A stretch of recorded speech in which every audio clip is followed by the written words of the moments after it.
धन्यवाद। नमस्कार मित्रों, आज की तारीख है 15 जून 2014 रविवार, और ये वीडियो है एफडीआई इन डिफेंस में ट्रांसफ़र ऑन टेक्नोलॉजी के मुद्दे पे।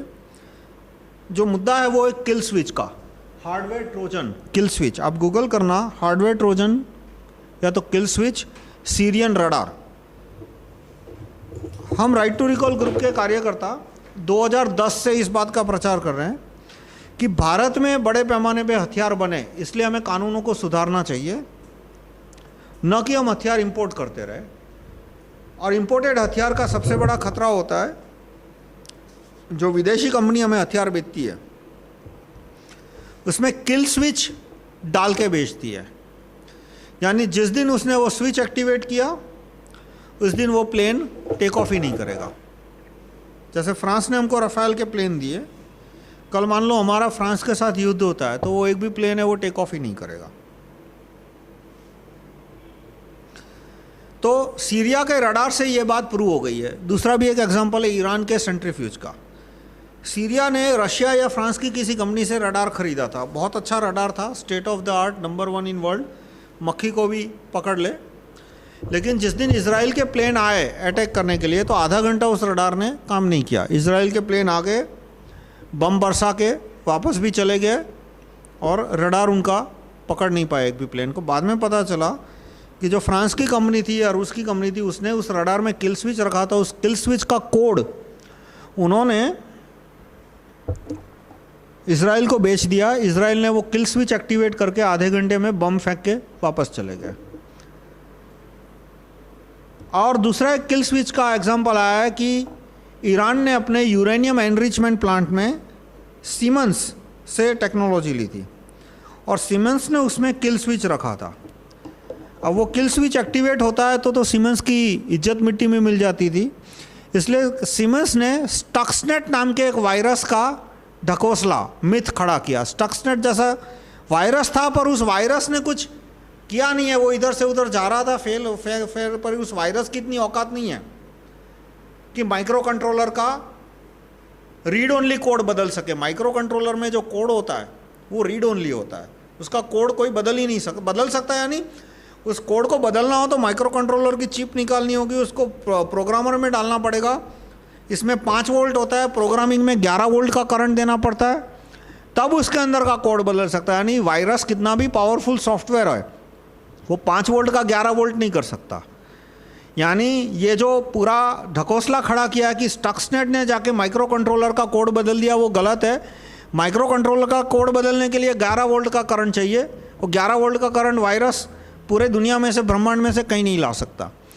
तो सीमेंस ने ही वो उसमें हार्डवेयर ट्रोजन डाल के रखा था और वो उसने एक्टिवेट कर दिया। तो जो ईरान का यूरेनियम एनरिचमेंट का सेंट्रीफ्यूज था वो जिस स्पीड से घूमना चाहिए उसके बजाय 10 गुनी स्पीड से घूमने लगा, पूरा बर्बाद हो गया।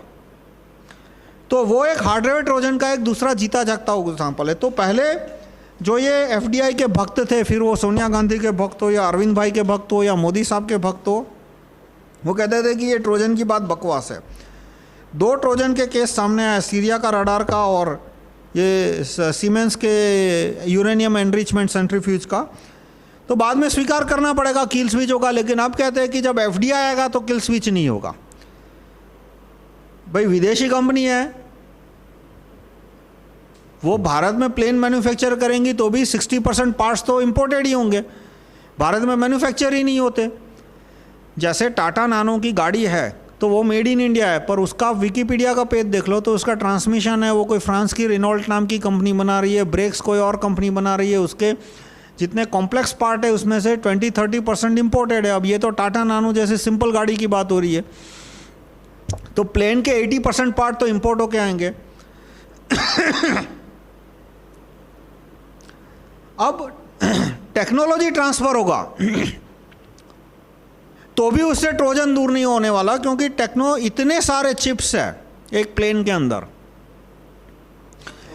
अधिकतर चिप्स है वो प्रोप्राइटरी है, एसिक है, बाजार में नहीं मिलते, प्रोप्राइटरी चिप्स है। इतने सारे पीसीबी है।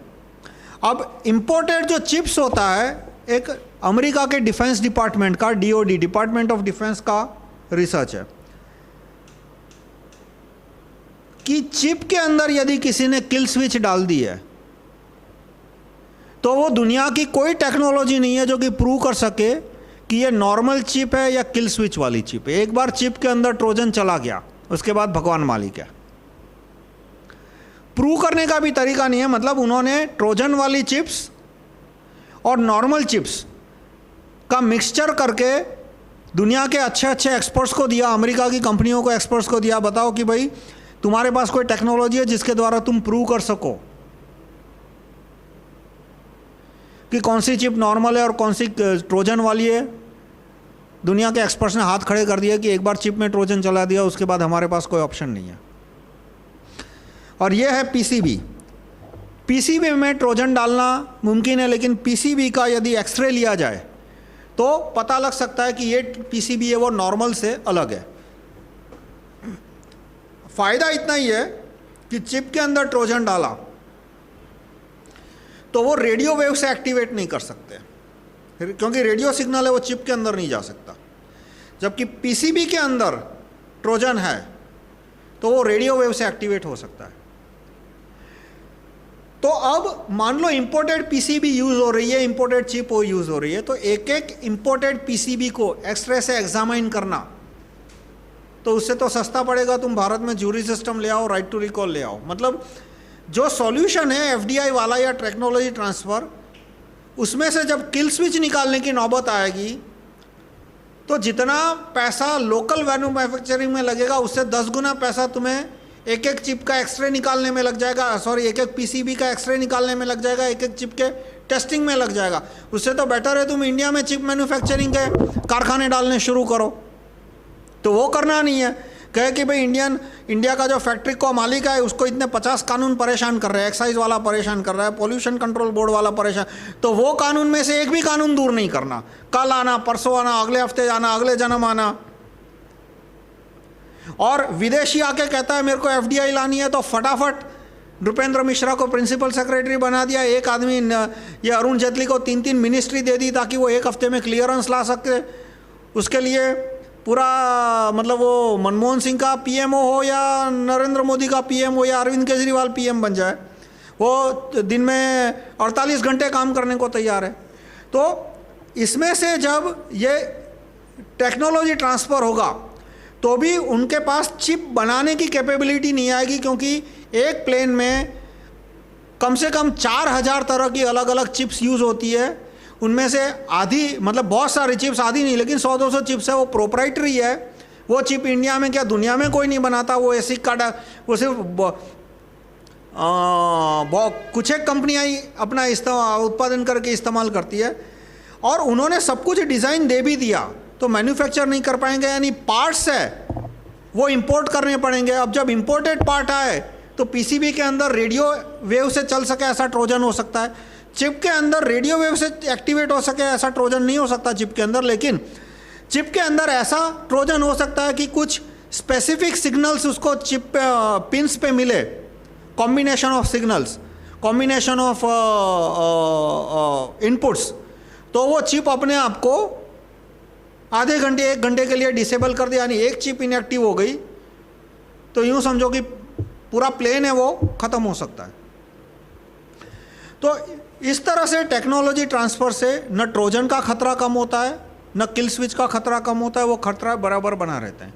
अब जो ये कहना कि भाई किल स्विच है वो एक ख्याली पुलाव है, ऐसा कुछ होता ही नहीं है, तो आप सीरिया के रडार का केस देख लो, ईरान के सेंट्रीफ्यूज का केस देख लो। स्टक्सनेट जो है वो ढकोसला है, कोई स्टक्सनेट था ही नहीं, स्टक्सनेट वायरस था, लेकिन उस वायरस ने कुछ डैमेज नहीं किया है। डैमेज करने का जो प्रोग्राम था वो ऑलरेडी सीमेंस के माइक्रो कंट्रोलर में डाल दिया था, वो एक पॉइंट पे जाके वो एक्टिवेट हो गया, यानी सीमेंस ने जो सर्किट बेची थी ईरान में उसी में उसने हार्डवेयर ट्रोजन डाल के रखा था, यानी हार्डवेयर ट्रोजन वास्तविकता है। टेक्नोलॉजी ट्रांसफ़र पहले तो होने नहीं वाला, क्योंकि टेक्नोलॉजी है जो मैंने पिछले वीडियो में एक्सप्लेन किया, वो स्किल है, वो करने से आती है। तैरने कैसे तैरा जाए उसकी किताब पढ़ने से कोई तैरना नहीं सीख सकता, उसके पावर पॉइंट स्लाइड पढ़ने से कि ऐसे हाथ घुमाओ, ऐसे पाँव घुमाओ, ऐसे सांस लो, उसकी पावर पॉइंट स्लाइड पढ़ने से कोई तैरना नहीं सीख सकता। छलांग लगाने पे जब डूबने की नौबत आए तभी आदमी तैरना सीखता है। यानी टेक्नोलॉजिकल स्किल है वो कंपटीशन से ही आती है। जब तक मार्केट में कंपटीशन ना हो तब तक तुम्हारा कोई इंजीनियर स्किलफुल नहीं होने वाला, कोई टेक्नीशियन स्किलफुल नहीं होना। यानी वेपन मार्केट में कंपटीशन खड़ा किया जाए। कैसे कि भारत में जितनी कंपनियां, सबको बोल दो कि जितनी बंदूक बनाना है बनाओ, मार्केट में जितनी बेचनी हो तो बेचो, तो अपने आप जिस कंपनी की अच्छी बंदूक है बिकेगी, जिस कंपनी की अच्छी बंदूक नहीं है नहीं बिकेगी, वो बंद हो जाएगी। जब बंद होने की नौबत पे आएगी तो वो आदमी सोचेगा कि कैसे मैं अपनी बंदूक को इम्प्रूव कर सकूँ। अब जब उसकी डूबने की नौबत आई, अब उसे अपने आप कंपनी बचानी है, तब उसमें स्किल आएगी कि कैसे सचमुच बंदूक को इम्प्रूव किया जाता है। और इसके लिए एफडीआई काम नहीं वाला है, क्योंकि एफडीआई जो कंपनी आएगी वो गारंटीड मार्केट मांगेगी। वो पहले डिफेंस डिपार्टमेंट से कॉन्ट्रैक्ट साइन कराएगी और उनके पास तो टेक्नोलॉजी तैयार है। उन्होंने तो अपने मार्केट में इतनी कंपटीशन है इसलिए उनको टेक्नोलॉजी तैयार है, तो वो अपनी टेक्नोलॉजी प्रूव कर देगी। लेकिन उससे भारत के इंजीनियरों में कोई टेक्नोलॉजी स्किल नहीं आने वाली। धन्यवाद।